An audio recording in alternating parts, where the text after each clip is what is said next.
Hello friends, welcome to suggestive এডুকেশনে সকলকে স্বাগত জানাই। সামনেই রয়েছে এনটিপিসি পরীক্ষা, তাই আমি এনটিপিসির সিবিটি 1 এবং সিবিটি 2 এ আসা জিকে কোশ্চিনগুলো বাংলায় নিয়ে এসেছি এবং চ্যাপ্টার ওয়াইজ রয়েছে। তো আজকের প্রথম সাবজেক্ট হচ্ছে ইতিহাস এবং চ্যাপ্টার হচ্ছে প্রস্তর যুগ, তারপরে দ্বিতীয় চ্যাপ্টারও আজকে করে নিব। তো প্রথম কোশ্চিন হচ্ছে মানব ক্রিয়াকলাপ এবং সভ্যতার প্রাগৈতিহাসিক যুগের সঠিক কালানুক্রমিক ক্রম কোনটি?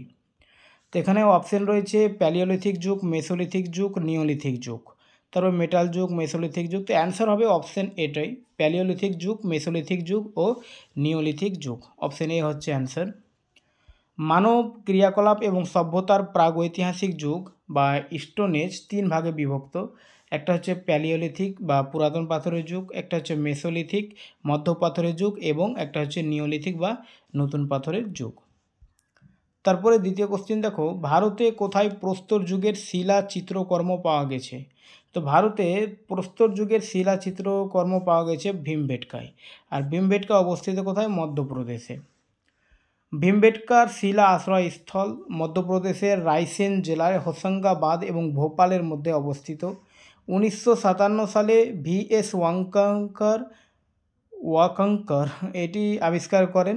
নামটা, এটি একটি ইউনেস্কো ওয়ার্ল্ড হেরিটেজ সাইট, যেখানে 7টি পাহাড় এবং 750টিরও বেশি শিলা আশ্রয় রয়েছে, যা 10 কিলোমিটার এলাকা জুড়ে বিস্তৃত। তো ভীমবেটকা মধ্যপ্রদেশে অবস্থিত এবং এখানে শিলা আশ্রয়স্থল বা রক শেল্টার এখানে পাওয়া গেছে শিলা চিত্রকর্মগুলো। ঠিক আছে। ভীমবেটকার শিলা আশ্রয়স্থল কোন কারণে বিখ্যাত? তো ভারতীয় উপমহাদেশে মানব জীবনের প্রাচীনতম চিহ্নের নিদর্শন এখানে পাওয়া যায়। তো অপশন ডি হচ্ছে অ্যান্সার। ভীমবেটকার শিলা আশ্রয়স্থল একটি প্রত্নতাত্ত্বিক স্থান যা প্রাগৈতিহাসিক, প্যালিওলিথিক, মেসোলিথিক এবং ঐতিহাসিক সময়কাল পর্যন্ত বিস্তৃত। এটি মধ্য ভারতের বিন্ধ্য পর্বতমালার পাদদেশে কেন্দ্রীয় ভারতীয় মালভূমির দক্ষিণ প্রান্তে অবস্থিত। এখানে প্রাকৃতিক শিলা আশ্রয়স্থলের মধ্যে বিস্ময়কর শিলা চিত্রকর্মের নিদর্শন রয়েছে। এটি ভারতীয় উপমহাদেশে মানব জীবনের প্রাচীনতম চিহ্ন বহন করে এবং স্টোন এজের প্রমাণ বহন করে।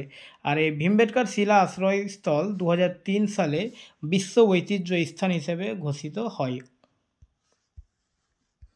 ভীমবেটকার গুহাগুলির বয়স কত বছরের? তো ভীমবেটকার গুহাগুলির বয়স হচ্ছে 30,000 বছর। 30,000 বছর। ভীমবেটকার গুহাগুলি আনুমানিক বয়স প্রায় 30,000 বছর এবং সেখানে আঁকা চিত্রকর্মগুলির বয়স প্রায় 12,000 বছর বলে মনে করা হয়।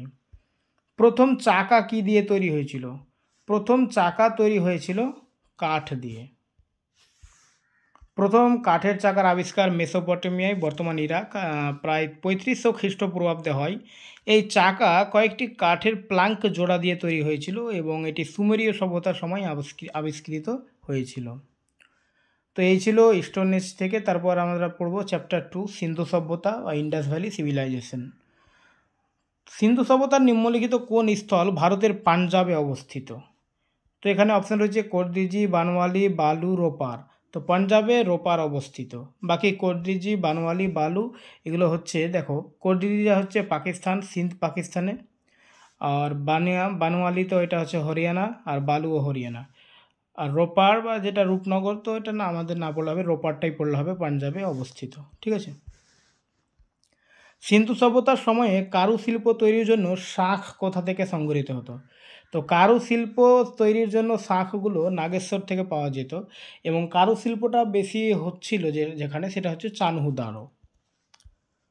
হরপ্পানরা বিভিন্ন উপায়ে কারুশিল্প উৎপাদনের জন্য কাঁচামাল সংগ্রহ করত। তারা নাগেশ্বর এবং বালাকটের মতো স্থানে বসতি স্থাপন করেছিল, যেখানে শাঁখ পাওয়া যেত। একটি নীল রঙের পাথর এটা, ল্যাপিস লাজুলি, যেটি অত্যন্ত মূল্যবান ছিল, তা আফগানিস্তান থেকে আমদানি করা হতো। নীল রঙের পাথর ল্যাপিস লাজুলি, এটা আফগানিস্তান থেকে আমদানি করা হতো। লোথাল ছিল গুজরাটের অঞ্চলে কার্নেলিয়ান পাথরের উৎসের নিকটে অবস্থিত। আর স্টেটাইট দক্ষিণ রাজস্থান ও উত্তর গুজরাট থেকে সংগৃহীত হতো। অধিকাংশ আদর্শ হরপ্পান সিল তৈরি করা হতো ড্যাশ দিয়ে, যা এক ধরনের নরম পাথর এবং এটি 2x2 মাত্রার বর্গাকার ছিল এবং বাণিজ্যিক কাজে ব্যবহৃত হতো। তো অধিকাংশ আদর্শ হরপ্পা বা সিন্ধু সভ্যতার সিলগুলো স্টেটাইট নামক পাথর দিয়ে তৈরি হতো। অধিকাংশ আদর্শ হরপ্পান সিল স্টেটাইট দিয়ে তৈরি ছিল। স্টেটাইট এক ধরনের নরম পাথর যা 2 × 2 মাত্রা বর্গাকার আকৃতি ছিল এবং বাণিজ্যিক কাজে ব্যবহৃত হতো এই সিলগুলো। কখন প্রত্নতত্ত্ববিদ বিবি লাল মিরাট জেলার হস্তিনাপুরে খনন কাজ পরিচালনা করেন? তো বিবি লাল মিরাট জেলার হস্তিনাপুরে খনন কাজ শুরু করেছিল 1951 থেকে 52 সালে। ঠিক আছে, তো 1951 থেকে 52 সালে প্রফেসর বিবি লাল মিরাট জেলার হস্তিনাপুরে খনন কাজ পরিচালনা করেন।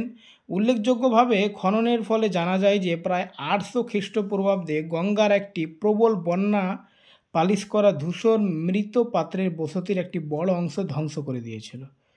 প্রবল বন্যা এই মৃত পাত্রের বসতির একটি বড় অংশকে ধ্বংস করেছিল। এই ভাষাটা এখানে লেখা রয়েছে। মহেঞ্জোদারোতে পাওয়া গ্রেট বাঁধ ছিল একটি বিশাল আয়তাকার জলাধার। মহেঞ্জোদারোতে যে বৃহৎ স্নানাগার বা গ্রেট বাঁধ পাওয়া গেছে এটা হচ্ছে আয়তাকার জলাধার। মহেঞ্জোদারো গ্রেট বাঁধ প্রাচীন সিন্ধু সভ্যতার অন্যতম উল্লেখযোগ্য কাঠামো। এটি আয়তাকার আকৃতির। 1922 সালে আর.ডি. ব্যানার্জি অর্থাৎ রাখাল দাস ব্যানার্জি মহেঞ্জোদারো আবিষ্কার করেন। এখানে তিনি পশুপতি শিলও খুঁজে পান। এই যে পশুপতি, এটা হচ্ছে আদি শিব বলা হয়। হরপ্পান সভ্যতার মানুষরা একে পূজা করতো আর কি, যেখানে একটি 3 মুখ সম্ভাব্য আসীন মূর্তির চিত্র রয়েছে। 1920-21 সালের দিকে কোন নদীর তীরে খননের সময় হরপ্পান নগরীর সন্ধান পাওয়া গেছে? তো হরপ্পাটা ছিল রাবি নদীর তীরে। অপশন ডি, রাবি নদী। 1921 সালে দয়রাম সাহানি রাবি নদীর তীরে পাকিস্তানের পাঞ্জাবের মন্টেগোমারি জেলা, ঠিক আছে, হরপ্পা নগরী খনন করেন। এটি ছিল সিন্ধু সভ্যতার প্রথম আবিষ্কৃত স্থান। এখানে মানবদেহের বালু, পাথরের মূর্তি, গ্রানারি, ষাঁড়ের গাড়ি, গ্রেট বাথ, ব্রোঞ্জ, নৃত্যরত মেয়ের মূর্তি। আসলে গ্রেট বাথ যেটা বৃহৎ স্নানাগার ওটা কিন্তু মহেঞ্জোদারোতে, তো এখানেও ছিল আর কি, কিন্তু সবথেকে বড় যেটা মহেঞ্জোদারোতে, ঠিক আছে।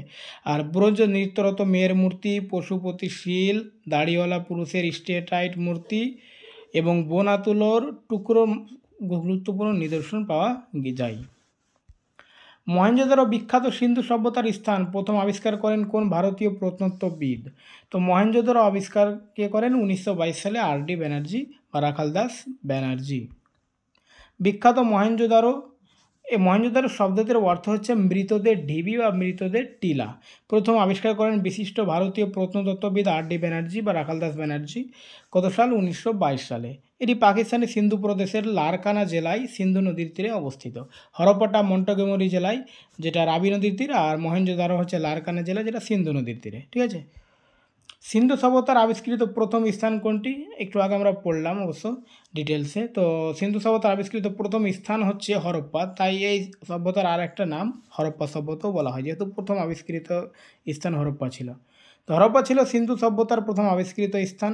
এটি পশ্চিম পাঞ্জাবের সাহিওয়াল জেলায় রাবি নদীর তীরে অবস্থিত। মন্টেগোমারি জেলা, যেটা প্রত্নতত্ত্ববিদ দয়ারাম সাহানি 1921 সালে হরপ্পা খনন করেন। তো এখানে এটা পাকিস্তানের মন্টেগোমারি জেলা, এটাই মনে রাখবে, ঠিক আছে, রাবি নদীর তীরে। সিন্ধু সভ্যতার কোন শহরে নামের আক্ষরিক অর্থ মৃতদের ঢিলা বা টিলা? তো মৃতদের ঢিবি বা মৃতদের টিলা, এটা হচ্ছে মহেঞ্জোদারো। মহেঞ্জোদারো নামটির অর্থ মৃতদের টিলা বলে মনে করা হয়। 1922 সালে হরপ্পার আবিষ্কারের 1 বছর পর মহেঞ্জোদারোর প্রত্নতাত্ত্বিক গুরুত্ব স্বীকৃত হয়। পরে খননের মাধ্যমে জানা যায় যে এটি ছিল সিন্ধু সভ্যতার বৃহত্তম নগরীগুলির একটি। এটি পাকিস্তানের সিন্ধু প্রদেশে অবস্থিত। হরপ্পা সভ্যতার কোন শহরটি প্রায় সম্পূর্ণভাবে কারুশিল্প উৎপাদনের জন্য নিবেদিত ছিল, যার মধ্যে ছিল মণি তৈরির কাজ, শাঁখ কাটা, ধাতু কাজ, শিল তৈরি এবং ওজন তৈরি? তো এই সব কাজগুলো হচ্ছিল চানহুদারোতে। আর নাগেশ্বরে আমরা কি পেয়েছিলাম? এক ধরনের পাথর, সেখান থেকে শাঁখ পাওয়া যেত এই সব কাজের জন্য, ঠিক আছে। তো অ্যান্সার অপশন ডি হলো। তো চানহুদারো ছিল একটি প্রত্নতাত্ত্বিক স্থান যা সিন্ধু সভ্যতার অন্তর্ভুক্ত। এটি মহেঞ্জোদারো থেকে প্রায় 130 কিলোমিটার দক্ষিণে সিন্ধু প্রদেশে অবস্থিত। এন.জি. মজুমদার 1931 সালের মার্চ মাসে এখানে খনন কাজ করেন। এটি ছিল একটি বসতি যা সম্পূর্ণরূপে কারুশিল্প উৎপাদনের জন্য নিবেদিত ছিল, যেখানে মণি তৈরি, শাঁখ কাটা, ধাতু কাজ ইত্যাদি হতো। এটি ছিল একমাত্র স্থান যেখানে বাঁকানো ইটের নিদর্শন পাওয়া গেছে। এমনকি এটা চানহুদারও একটা স্থান যেখানে সিটাডেল পাওয়া যায়নি। ঠিক আছে, অনেক সময় এই কোশ্চিন আছে, দুর্গ বা সিটাডেল কোথায় পাওয়া যায়নি? চানহুদারোতে। নিচের কোন স্থানে নটরাজ বা পাথরের পুরুষ নৃত্যরত মূর্তি আবিষ্কৃত হয়েছিল? তো নটরাজ বা পাথরের পুরুষ নৃত্যরত মূর্তি এটা হরপ্পায় আবিষ্কৃত হয়েছিল। অপশন সি হচ্ছে অ্যান্সার। পুরুষ নর্তকের ভগ্নদেহ হরপ্পা থেকে পাওয়া গিয়েছে। এটি চুনা পাথর দিয়ে তৈরি। তিনি ডান পায়ে ভর দিয়ে দাঁড়িয়ে আছেন এবং বাঁ পা নৃত্য ভঙ্গিমায় ক্রস করে রয়েছে। এই মূর্তিটিকে নটরাজের প্রাচীন রূপ হিসেবে বিবেচনা করা হয়। নিচের মধ্যে কোনটি গুজরাটে আবিষ্কৃত হরপ্পা সভ্যতার স্থান? তো গুজরাটে আবিষ্কৃত হরপ্পা সভ্যতার স্থান গুজরাটে রয়েছে ধোলাভিরা, গুজরাটে রয়েছে লোথাল ইত্যাদি স্থানগুলো রয়েছে। ঠিক আছে, মান্ডা হচ্ছে জম্মু কাশ্মীরে অবস্থিত। সম্প্রতি 2021 সালের আগস্টে ধোলাভিরাকে ইউনেস্কো ওয়ার্ল্ড হেরিটেজ সাইট তালিকায় অন্তর্ভুক্ত করা হয়েছে। এটি গুজরাটের কচ্ছ অঞ্চলে অবস্থিত। এটি গুজরাটের চতুর্থ এবং ভারতের 40তম স্থান এই তালিকায় পেয়েছে। 1967 থেকে 68 সালে প্রত্নতত্ত্ববিদ জগৎপতি যোশী বা জেপি যোশী আবিষ্কার করেন। নিম্নলিখিত কোন স্থানটি সিন্ধু সভ্যতার অংশ নয়? তো এখানে মহেঞ্জোদারো এটা তো সিন্ধু সভ্যতার অংশ, হরপ্পা লোথাল তিনটাই সিন্ধু সভ্যতার অংশ, উরুকটা সিন্ধু সভ্যতার অংশ নয়। তো সিন্ধু সভ্যতার অংশগুলো এখানে আমরা একটু দেখে নিই। তো এখানে রয়েছে মহেঞ্জোদারো, কালীবঙ্গান, হরপ্পা, ধোলাভিরা, লোথাল, রাখিগাড়ি। অপরদিকে যেটা আমরা উরুক অপশানে পড়লাম, এটা সুমেরীয় সভ্যতার একটি শহর। ঠিক আছে, আর সিন্ধু সভ্যতার প্রথম দিকে প্রাথমিক স্থানগুলি ইন্দাস অর্থাৎ সিন্ধু নদীর চারপাশে কেন্দ্রীভূত ছিল বলে একে সিন্ধু উপত্যকাও বলা হয়। নিম্নলিখিত কোন সিন্ধু সভ্যতার স্থানে জলাধারের প্রমাণ পাওয়া গেছে? জলাধারের প্রমাণ পাওয়া গেছে ধোলাভিরা, যেটা গুজরাটে অবস্থিত। ওয়াটার ম্যানেজমেন্ট সিস্টেম যদি কোশ্চিন হয় তাহলে ধোলাভিরা অপশন হবে, কারণ ওখানে বিশাল একটা জলাধার পাওয়া গেছে, ট্যাঙ্ক পাওয়া গেছে। ঠিক আছে, গুজরাটের কচ্ছ অঞ্চলে অবস্থিত ধোলাভিরা একটি গুরুত্বপূর্ণ সিন্ধু সভ্যতার স্থান। এটি তার চমৎকার জল ব্যবস্থাপনার জন্য বিখ্যাত।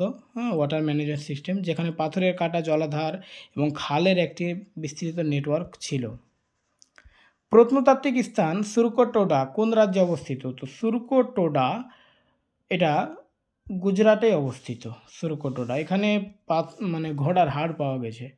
হ্যাঁ, গুজরাটে অবস্থিত। সুরকোটোডা গুজরাটের কচ্ছ জেলায় অবস্থিত একটি প্রত্নতাত্ত্বিক স্থান যা সিন্ধু সভ্যতার অন্তর্গত। এটি 1964 সালে জেপি যোশী আবিষ্কার করেন। এখানে ঘোড়ার হাড় বা অস্থির প্রমাণ পাওয়া গেছে। জার্মান ও ইতালীয় প্রত্নতত্ত্ববিদরা মহেঞ্জোদারোতে কোন বছরে সারফেস এক্সপ্লোরেশন শুরু করেন? তো এটা হচ্ছে 1980 সাল। 1980 সালে জার্মান ও ইতালীয় প্রত্নতত্ত্ববিদরা মহেঞ্জোদারোতে সারফেস এক্সপ্লোরেশন শুরু করেন। 1986 সালে আমেরিকান দল হরপ্পাতে অনুসন্ধান চালায় এবং 1990 সালে RS-20 ধূলাবৃত খনন কার্য শুরু করেন। হরপ্পা সভ্যতার সিলমোহরে সাধারণত কোন প্রাণীটি বেশি দেখা যায়? এটা ষাঁড় হবে, ষাঁড় বেশি দেখা যেত। হরপ্পা সভ্যতার সিলমোহরগুলি সাধারণত আয়তাকার, বৃত্তাকার, বর্গাকার এবং সিলিন্ডার আকৃতির ছিল।